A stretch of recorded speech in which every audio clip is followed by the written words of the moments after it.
Championship Sunday is almost here. Hey, what's up, good people? I'm QC. Welcome to this special edition of Talkin and Grubbin. And like I said, the championship Sunday is almost here. Both teams in the NFC and the AFC are fighting for a trip to Arizona to play in Super Bowl 57 February 12th. And I'm here to break down both matchups. Starting in the AFC, it's the Cincinnati Bengals versus the Kansas City Chiefs. This is a rematch of last year's AFC Championship game, where the Bengals went into Kansas City and knocked off the Bengals via a game-winning field goal to advance to the Super Bowl. Now these two teams meet again for the second year in a row. The Bengals are trying to seek their second straight Super Bowl appearance, while the Chiefs are trying to get back to their first Super Bowl since 2020. And this is the matchup we've all been waiting for. Will it prove that the Bengals were a fluke, or will it prove that maybe the Chiefs ain't as unbeatable as a lot of people thought they were? So let me break down the matchup, starting with quarterback. Of course, for the Bengals, you have Joe Burrow. He's been doing his thing. Very rapidly. He's becoming a postseason legend. He's had a great postseason so far against the Ravens and the Bills. He's had 49 completions on 64 attempts, 451 passing yards, 3 touchdowns, 0 interceptions, as well as 31 rushing touchdowns, 1 rushing yards, 1 rushing touchdown, a 67.6 completion percentage, 100.8 rating, as well as a 61.0 QBR rating. Also on the other side for the Chiefs, you have the MVP. Well, he might be 2-time MVP this year, Pat Mahomes. He had a good game against the Jacksonville Jaguars last week, even though he injured his ankle in the second quarter and was pretty limited in the second half. He still had 22 completions on 30 attempts, 195 yards, 2 touchdowns, 0 interceptions, a 73.3 completion percentage, a 112.2 rating, as well as a 77.0 QBR rating. Now, these QBs are definitely one of the best two of the best in the game. They're top 10. And, they definitely can put a team on their back and win. Burrow, he's led his team to a Super Bowl. Mahomes, he's led his team to 2 Super Bowl appearances, won 1, lost 1.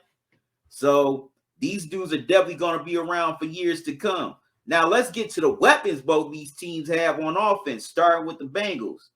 Of course, Joe Burrow's go-to guy, Jamar Chase. He's had a pretty nice playoffs. He's had 14 receptions on 20 targets, 145 yards, as well as 2 touchdowns. And Jamar Chase is coming off of a great game against the Bills last Sunday in the divisional round on the road. On the flip side for Mahomes, he has his guy in Travis Kelce. Travis Kelce, he's coming off of a record-setting divisional round versus the Jaguars. He had a record-setting 14 receptions on 17 targets, 98 yards, 2 touchdowns. Definitely can't forget about Joe Mixon for the Bengals. He had a real nice game against the Bills last week as he just kept on using and abusing that Bills defense. He's had 31 carries for 144 rushing yards, 1 touchdown, and 4.6 yards per carry in the playoffs so far.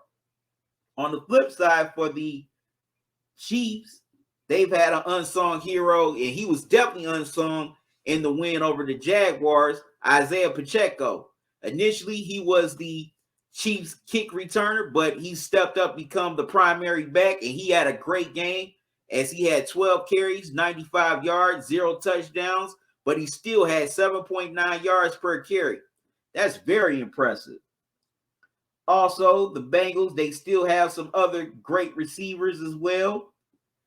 Higgins definitely had a nice game against the Bills last week, even though so far in the playoffs, he's only had 7 receptions on 10 targets and 65 yards, 0 touchdowns. And also the other receiver, Tyler Boyd, he's definitely been limited in the playoffs so far.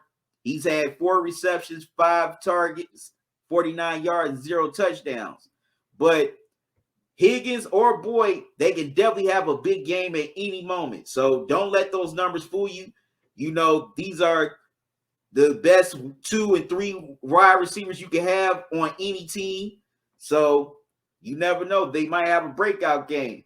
But can't forget about the tight end for the Bengals, as he's become an unsung hero in these playoffs. The veteran tight end, Hayden Hurst. He's had 9 receptions on 12 targets, 104 yards, and 1 touchdown. Now, this has definitely become Burrow's go-to guy here in this postseason, especially on third down. And Hayden Hurst has done nothing but deliver. He's also become a red zone target as well as Burrow's. Well, one of his red zone targets, excuse me. And Hayden Hurst, he's definitely shown improve in these playoffs. I mean, he had a good game against his former team, the Ravens, in the Super Wildcard Weekend game. And he definitely had a great game against the Bills last week. You know, he kept drives alive for the Bengals. Also, excuse me, he was definitely Burrow's safety blanket when they had, Chase bottled up. So Hurst has definitely paid dividends for the Bengals in this postseason, and he's definitely going to be a factor here in this AFC Championship game.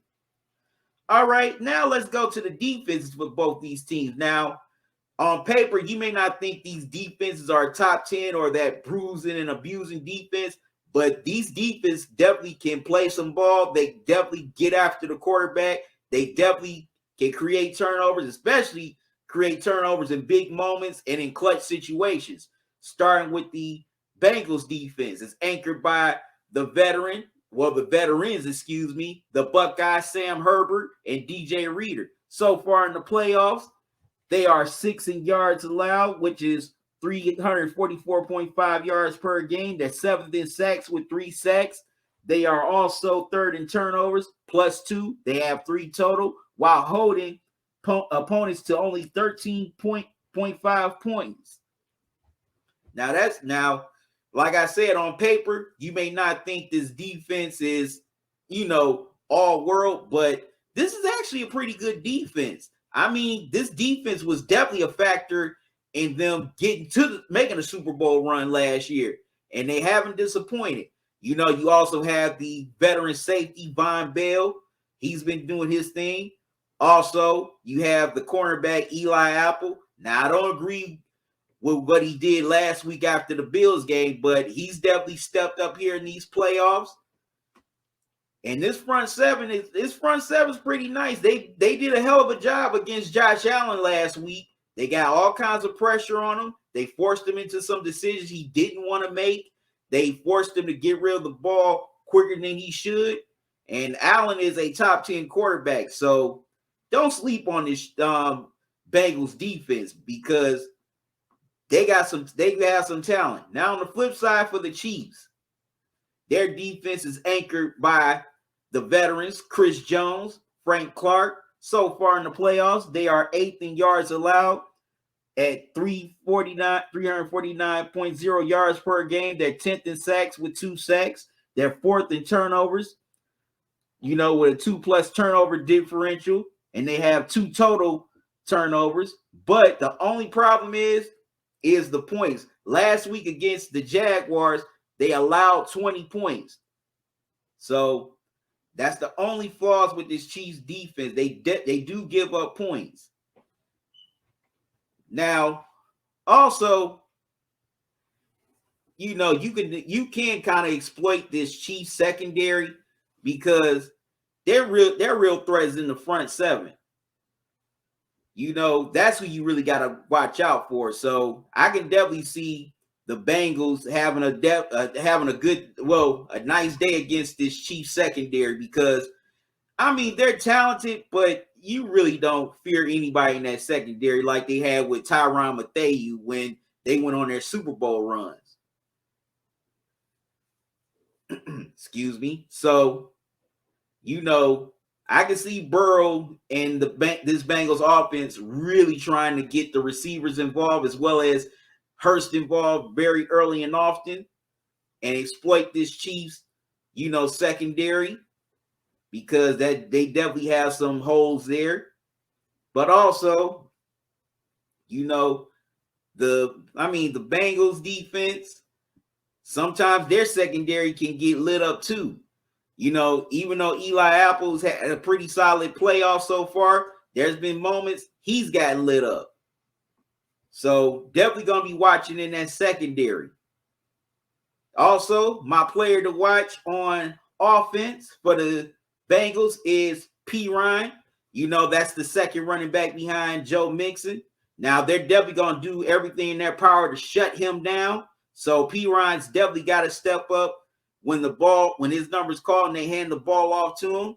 Now, he did a nice job against the Bills, but hey, this is the Chiefs. This is the upper echelon. You know, yeah, definitely beat them last year, but also people still view the Chiefs as the team to beat in the AFC. On the flip side, on offense, I'm looking at the veteran wide receivers, and Juju Smith-Schuster, who came over from the Steelers, and also Mercedes Scantling, who played for the Packers for a long time. First, he was catching passes from Aaron Rodgers. Now he's catching them with Mahomes.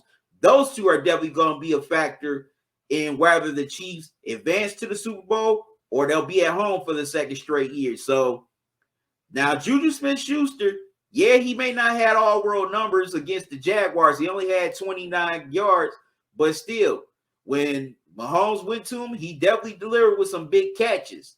So he's definitely got to continue that here against the Bengals, and also, as well as Mercedes Scantling, he's been waiting for a long time to get to the Super Bowl, so he's got to definitely take advantage and step up when his number is called.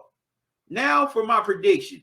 Once again, these two teams pretty much are evenly matched. Great offenses, pretty good defenses.